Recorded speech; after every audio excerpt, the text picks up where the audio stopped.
الحمد لله رب العالمين والصلاة والسلام على المبعوث رحمة للعالمين سيدنا وحبيبنا محمد وعلى آله وصحبه أجمعين أما بعد. السلام عليكم ورحمة الله وبركاته. Ngayon ay dadako na tayo sa Aralin 11 at papasok na po tayo ngayon sa tinatawag na Ar-Ruqa. Ar-Ruqa, Ar-Ruqi. Yan. Anong ibig sabihin ng Ar-Ruqa?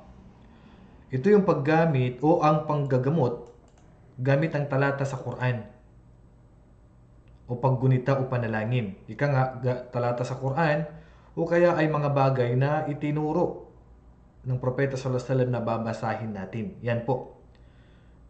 Talata mula sa Quran na babasahin natin sa taong may sakit o kaya sa ating sarili.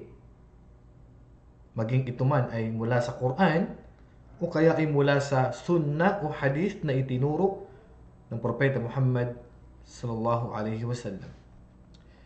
Ang kahulugan dito sa literal, ito ay ang paramihan ng ruqya o orasyon.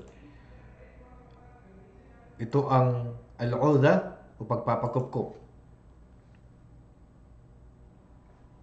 So babasahin, magkakaroon ng orasyon, babasahin natin sa may karamdaman ang talata mula sa Quran o mga panalangin na itinuro ng Propeta Muhammad sallallahu alaihi wasallam. At yung tinutukoy natin sa ruqya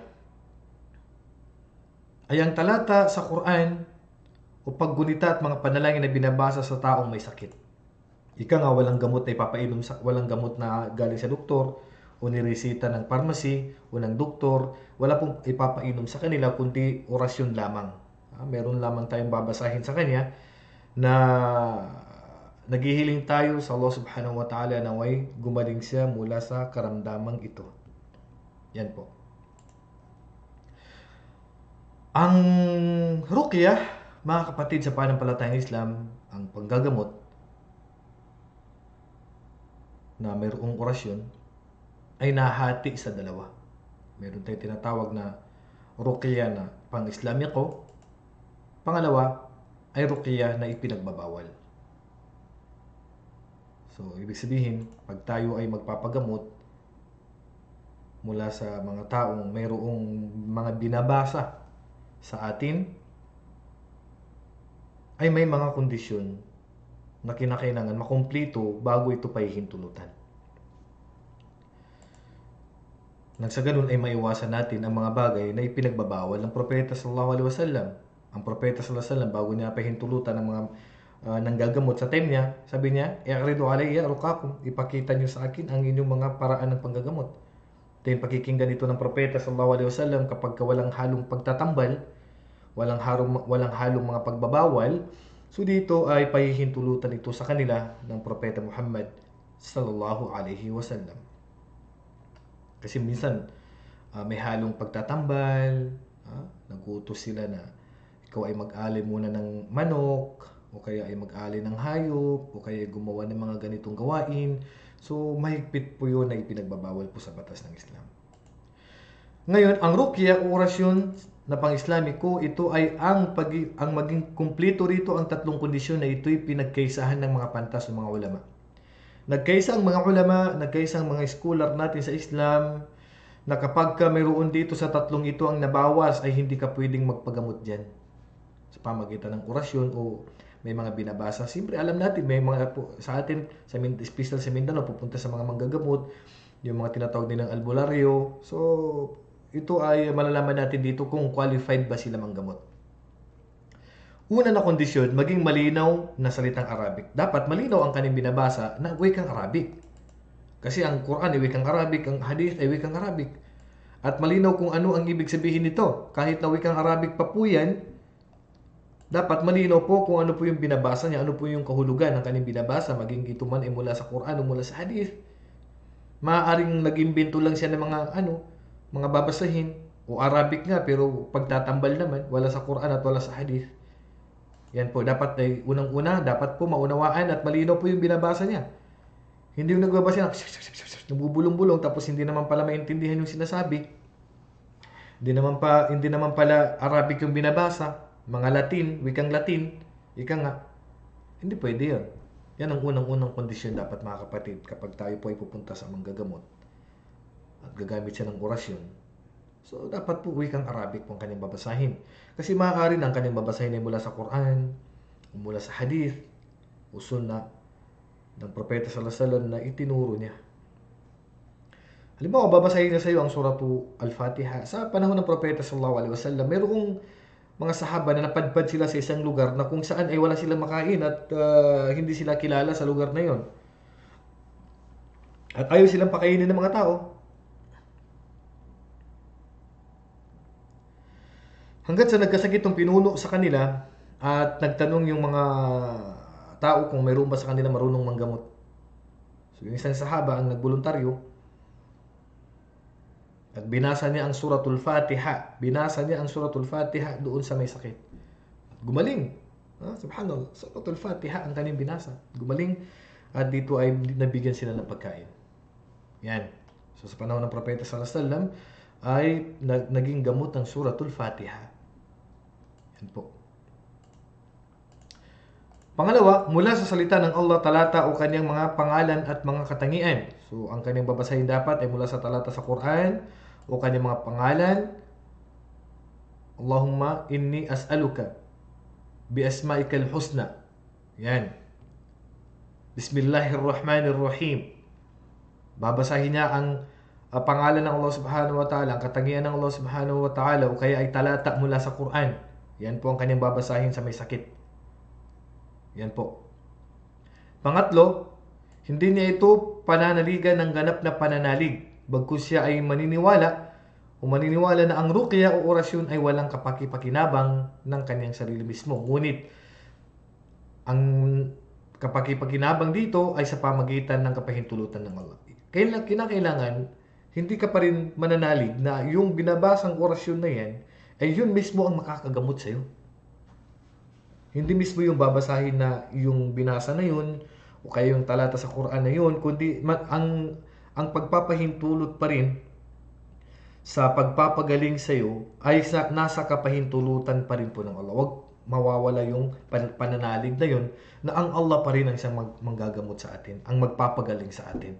Babasahin mo nga yung suratul Fatiha o kaya anumang sura mula sa Quran o anumang aya mula sa Quran, ay hindi ka pa rin maniniwala dapat na yun mismo yung magkakagamot sa iyo, kundi nasa kapahintulutan pa rin po ng Allah subhanahu wa ta'ala. So ang tatlong kondisyon na ito mga kapatid ay dapat po makumplito sa isang manggagamot sa atin. Kaya kapag pumunta ka sa isang albularyo na hindi naman marunong sa Arabic kasi non-Muslim, ay bakit ka pupunta dyan? O kaya hindi nagsasala, bakit ka pupunta dyan? Hindi nga nagsasala tapos gamot ganyan Arabic pa kayo, mga dua na itinuro ng Propeta sallallahu alaihi wasallam ang magagawa niya. Ibig sabihin ng makakagawa nito ay ang silang may mga alam sa Islam. Opo, naintindihan nilang kanilang binabasa, nabibigkas nila mabuti ang kanilang binabasa, alam nilang kahulugan ng kanilang binabasa, alam nila na ito ay tinuro at ito ay may dalil o kaya ay ito ay nasa Quran at ito ay nasa Sunnah. So yan po mga kapatid sa pananampalatayang Islam. Kaya dapat po yung mga manggagamot sa atin, dapat po naunawaan at nasa wikang Arabic po yung kanilang binabasa. Oo, minsan may nakakagamot nga na hindi naiintindihan ng kanilang mga sinasabi, pero bawal yung sa Islam. Alam nga naman doon ka magpapagamot nga, pinagbawal nga po ng Islam eh. Mamaya mga shirk na pala, pagtatambal na pala yung itinuturo sa'yo.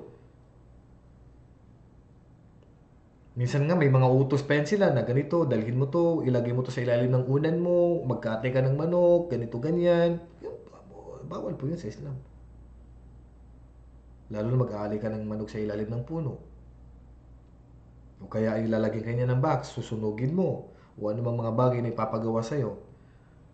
Hindi po ganun ang paraan ng panggagamot o ruqya na pinahintulutan ng Propeta Muhammad sallallahu alaihi wasallam.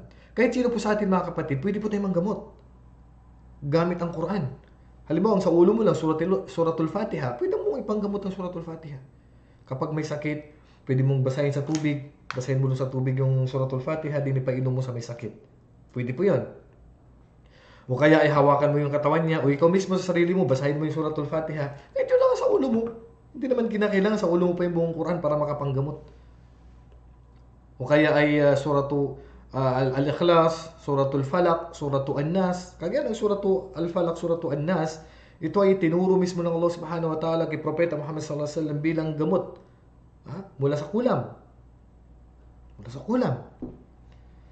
Kung may mga bagay na nararamdaman ng isang tao na hindi may paliwanag at hindi kayang sabihin ng doktor ang kanyang sakit, basahin mo sa kanyang Suratul Fatiha, Suratul Ikhlas, Suratul Falaq, Suratul An-Nas, o kaya ay Ayatul Kursi, o kaya basahin mo sa tubig at ipainom mo sa kanya, o kaya ay basahin mo sa sarili mo, sa kamay mo at ihipan mo, then ihaplos mo sa buong katawan mo. Yan ay ilan lamang sa paraan na pinahintulutan ng batas ng Islam kapag tayo ay gagawa ng panggagamot sa pamagitan ng orasyon.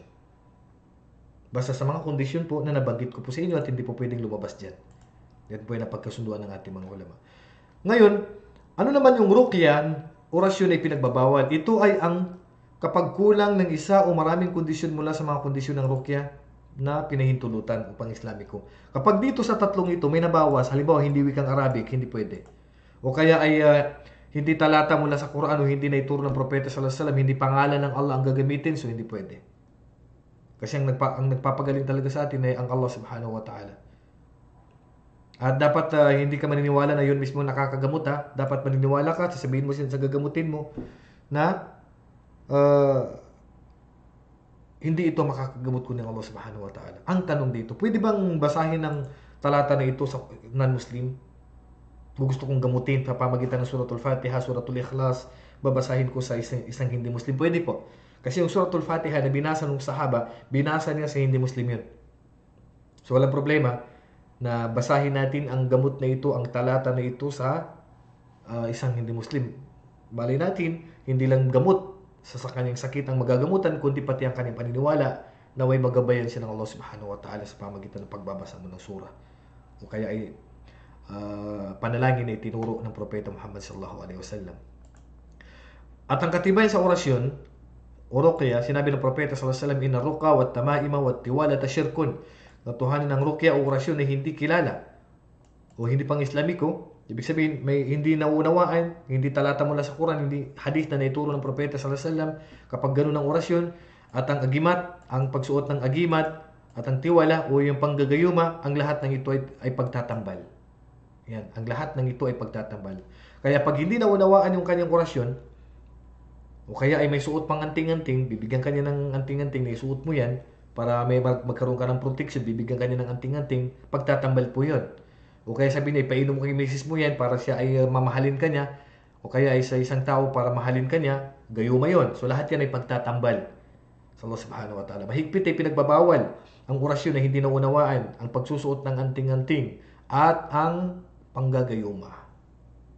Ito lahat ay kabilang sa mga gawain na pagtatambal sa Allah Subhanahu wa Ta'ala.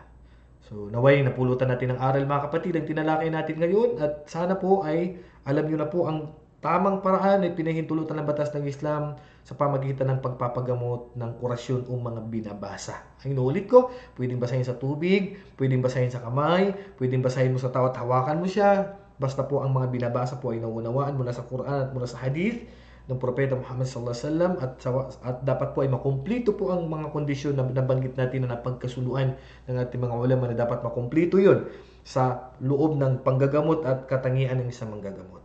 Yan.